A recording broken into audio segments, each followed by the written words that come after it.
From an industrial, and industrial is refining as well, elevated number of accidents associated with operator error.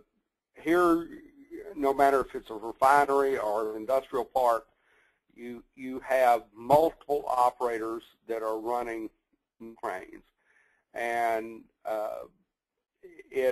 the train and the experience just isn't there as it is on a conventional crane on conventional construction such as commercial.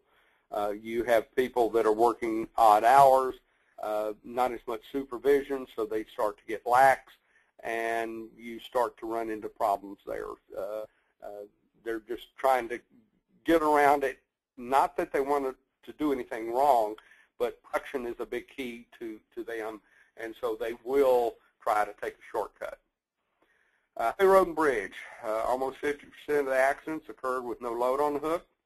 Majority of the no-load accidents were associated with crane movement with poor or substandard preparation. Secondary issues were movements on the site associated with power line contact. And the third factor was assembly and disassembly. Still my leader on accidents with, and obviously almost the majority with lattice booms are in the highway, road, and bridge division. Significant number of complex and critical lifts correspond to the highest percentage of site supervisor responsibilities.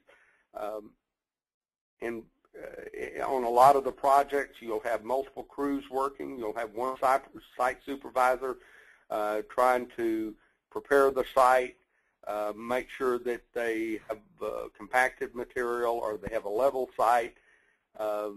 Within the city, you will have issues where they're continuously having to run over curbs, having to obstructions that make it difficult and make the lift even more complex.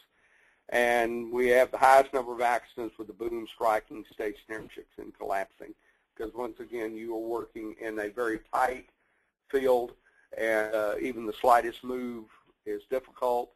And remember, a lot of these accidents or lifts occur at night when the traffic is the least amount, and so lighting becomes an issue. Its depth perception is a problem.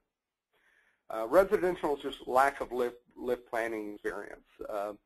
Resulted in elevated accidents associated with lift director and the rigging. They really don't understand cranes. Instability of the load after being lifted. Then that is confirmed with the issues with rigging. They rig it up, but then they don't